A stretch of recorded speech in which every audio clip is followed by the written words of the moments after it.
Pazia la hadithi. Hapa ni hadithi ya kutisha inayohusisha wanafunzi watukufu katika kijiji cha Mikoleko ambao hawakuwasikiliza wakubwa na wazee, na inamalizika kwa adhabu ya kutisha kutokana na kutokuwa na heshima kwa desturi za kijiji. Hadithi ya Mikoleko, lazima walete heshima. Sehemu ya kwanza. Wanafunzi watukutu katika kijiji kidogo cha Mikoleko, watoto walikuwa wakifanya mambo yao bila kujali maneno ya wazee. Walikuwa wakiishi kwa kufuata tamaa zao bila kuzingatia sheria za kijiji. Wazee walikuwa na methali nyingi kuhusu heshima na kujali, lakini vijana walikuwa wakicheka kwa dhihaka kila walipoambiwa kuacha utukutu wao. Miongoni mwa watoto hawa alikuwa Abbas, kijana mwenye miaka 16, na Fatuma ambaye alikuwa na umri wa miaka 15.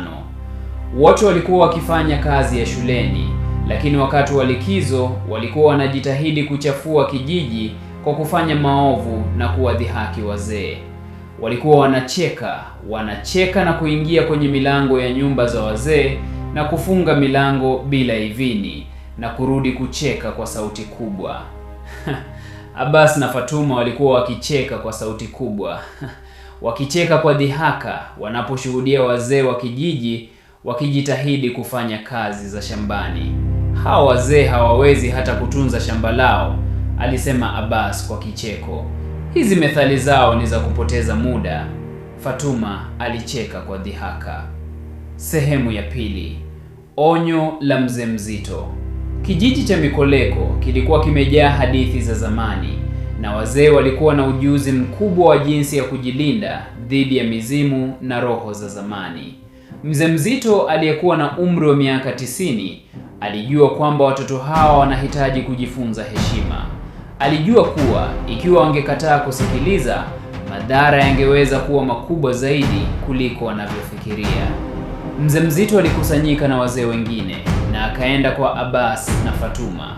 Alijua kuwa ni wakati wa kutoa onyo kali. Mambo haya mnayofanya ni kinyume na sheria za kijiji. Huwezi kuchafua hadithi za zamani. Huwezi kucheka hadithi za wazee, alisema kwa sauti ngumu. Lakini Abbas na Fatuma walicheka tu. Waliichukulia kama hadithi ya uongo na walijua kuwa mzee mzito alikuwa mzee na alichoka, hivyo walimpuuza kwa dhihaka. Usiku ulifika na Abbas na Fatuma walikuwa wakicheka, huku wakicheka kwa nguvu kwenye kivuli cha mti mkubwa katikati ya kijiji. Walikuwa wanacheka na kudhihaki methali za wazee, wakichora picha za mzimu wa zamani waliokuwa wameambiwa kuwa atawashambulia ikiwa wataendelea na dhihaka zao. Wakati walipokuwa wakicheka, ghafla waliona kivuli kirefu cha mtu akitembea karibu nao. Walijua alikuwa mzee mmoja, lakini walijua kuwa ni muda wa kucheka zaidi. Walijua kuwa hiyo ni hadithi tu. Wakati walikuwa wanacheka, kivuli kirefu kilionekana kutoka kwenye kivuli cha mti. Kilitembea polepole na sura yake ilikuwa ngumu kuona, kama vile alikuwa akitoka kwenye giza lenye nguvu. "Ni nani huyu?" alisema Fatuma kwa sauti ya kutetemeka. Kivuli kilikuwa ni roho ya mzee Chikanda, mzimu wa zamani aliyekufa miaka mingi iliyopita, ambaye alikuwa akilinda kijiji. Wakati wote wa utukutu wa vijana, alikuwa anafuatilia kwa kimya, akilinda kijiji dhidi ya wavamizi na watu wasio na heshima. Mzee Chikanda alikuja kwa nguvu na sauti yake ilikuwa kama upepo wa mvua. Aliwaambia kuwa walikuwa wamefanya makosa makubwa. "Nataka kucheka na kuzichukulia methali zetu kama mchezo? Basi nitawafundisha adabu," alionya. Mzee Chikanda alionekana kwa haraka, kuzunguka. Wakati Fatuma alikimbia kwa hofu, alikimbilia kwenye kivuli cha nyumba yake. Lakini Abbas alijaribu kukimbia, lakini alikosa mguu. Alianguka kwenye udongo mweusi na aliweza kuona kivuli kikimzunguka, kikiangalia kwa macho makali. Kivuli kilijikusanya karibu na Abbas na Fatuma. Walijua kuwa walikuwa wamechelewa kwa heshima. Roho ya mzee Chikanda ilizunguka na kupiga kelele. Kila mmoja aliona sura ya mzee Chikanda akiangalia kwa macho ya hasira. Kivuli kilijikusanya karibu nao. Kila mmoja alikimbia kwa hofu. Roho ya mzee Chikanda alijua kuwa haikuwa tena na huruma. Wakiwa wanajaribu kutoroka, alishusha kipigo cha giza. Abbas alikalia mawe na Fatuma alijikuta akizama kwenye kivuli, wakijua kuwa walikuwa wamekosa heshima. Mchana ulipokuja, Abbas na Fatuma walikubali kuwa wamejifunza somo.